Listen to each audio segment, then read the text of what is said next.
नमस्कार, मैं हूँ नेहा पांडे और प्रस्तुत कर रही हूँ मीरा सिन्हा जी द्वारा रचित ये कहानी जिसका शीर्षक है मर्द को दर्द नहीं होता। यह भी कोई शीर्षक है क्या? कथा वस्तु होगी। यह फिल्म वाले भी न जाने क्या क्या नाम रख लेते हैं, कुछ नया कुछ अलग करने के चक्कर में। क्या सारे रोमांस, पारिवारिक झगड़े, दहेज, त्रिकोणीय प्रेम, सब के सब विषय समाप्त हो गए हैं? नाम देखकर ही फिल्म देखने का मन नहीं किया। कई चैनल सर्च कर डाले पर कोई भी मनपसंद कार्यक्रम समझ में नहीं आया जिससे देखा जा सके। न्यूज में भी वही घिसी पिटी न्यूज, वही कोरोना, वही चीन का आक्रमण। मैं टीवी बंद कर देती हूँ पर दिमाग से फिल्म का शीर्षक निकल नहीं पाता है। मेरी दोपहर को खाने के बाद झपकी लेने की आदत है कि अचानक मधुकर आकर आंखों के सामने खड़ा हो जाता है। बोला, बुआ, क्या सचमुच मर्द को दर्द नहीं होता? मैंने हचकचाकर आंख खोल दी तो सामने मधुकर को नहीं पाया। तो क्या यह मेरा सपना था? हाँ, यह मेरा सपना ही था, क्योंकि मधुकर मेरे भतीजे को आत्महत्या किए हुए आज 4 साल गुजर गए हैं।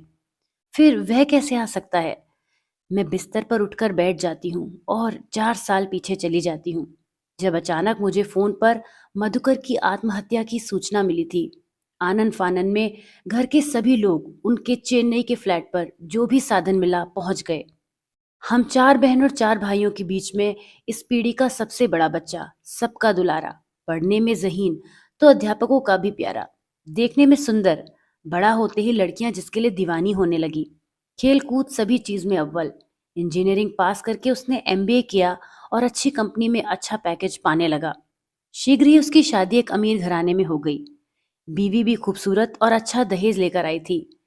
2 प्यारे प्यारे बच्चे, एक बेटा और एक बेटी। शीघ्र ही अपनी मेहनत से वह कंपनी का सीईओ बन गया। 2 2 फ्लैट खरीद लिए। भैया भाभी को फ्लैट दे दिया। 3 3 गाड़ियां, एक माता पिता के लिए, एक खुद के लिए और एक पत्नी के लिए। कई कई नौकर थे। सब कुछ बहुत अच्छा था। मैं उसके आत्महत्या के 3 4 महीने पूर्व किसी काम से चेन्नई गई थी। मुझे उसने होटल में रहने नहीं दिया। बोला, बुआ, अपना घर होते हुए आप होटल में रुकेंगी? मेरे लिए कितनी शर्म की बात है। मुझे उनके पास जाना ही पड़ा। उसकी शादी के बाद मैं उससे नहीं मिली थी, बस फेसबुक पर फोटो देखी थी।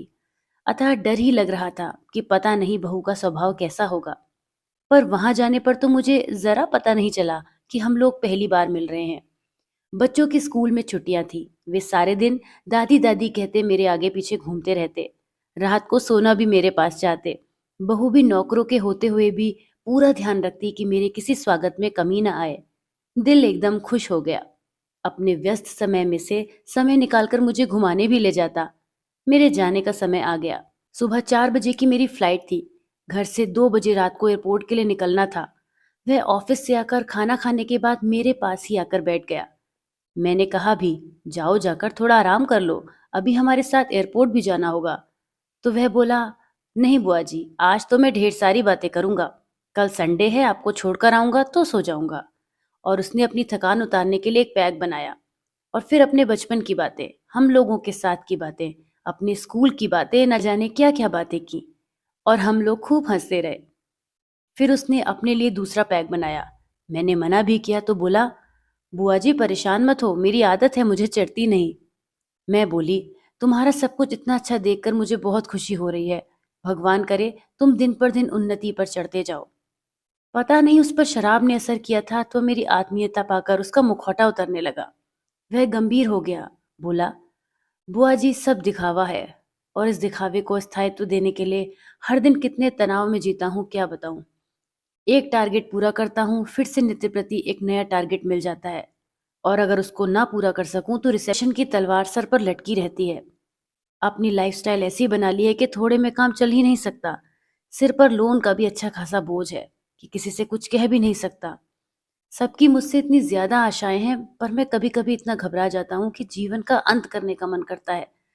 और शायद किसी दिन कर भी लूं। यह रोज रोज मरने से तो एक दिन मरना अच्छा होगा बुआ जी। मुझे लगा कि वह शराब के नशे में अनर्गल प्रलाप कर रहा है। मैंने उसके गाल पर हल्की सी चपत लगाई और कहा, मरे तुम्हारे दुश्मन, ऐसी बात भी जुबान पर मत लाना। ये तो जिंदगी है, ऐसे ही चलती है, चढ़ाव उतार के साथ। वह मुझे एयरपोर्ट पर छोड़ गया और उसके 4 महीने बाद ही उसके सुसाइड की खबर आई। उसने नींद की गोलियां खा ली थी। बिस्तर पर एक सुसाइड नोट मिला था। मैं यहाँ रोज-रोज के तनाव से, जहाँ हर दिन चुनौती का सामना करना पड़ता है, हार कर अपना जीवन समाप्त कर रहा हूँ। मेरे आत्महत्या से मेरे परिवार का कोई लेना-देना नहीं है। मैं जब चेन्नई उसके फ्लैट पर पहुंची तो वहां का हृदय विदारक दृश्य देखकर सोचने लगी, काश मैंने मधुकर की बात को उस दिन गंभीरता से लिया होता, जानने की कोशिश की होती कि वह किस दर्द से गुजर रहा है। पर मैंने कुछ नहीं किया और आधुनिक जीवन शैली, जहाँ सब कुछ पाने की बहुत जल्दी रहती है और सब कुछ खोने का डर भी हावी रहता है, उसने उसके जीवन को लील लिया। शायद मधुकर जैसे बहुतेरे युवाओं का जीवन लील लेता है और मैं इस समय अर्धबेहोशी की हालत में बड़बड़ाने लगती हूँ। नहीं मेरे बेटे, मैं समझ नहीं पाई कि मर्द को दर्द होता है। हाँ, उसकी पीड़ा ज़रूर कोई नहीं समझ पाता है। तो ये थी मीरा सिन्हा जी द्वारा रचित एक कहानी, मर्द को दर्द नहीं होता। कैसी लगी? कमेंट्स में ज़रूर बताइएगा। मैं आपसे विदा लेती हूँ। धन्यवाद।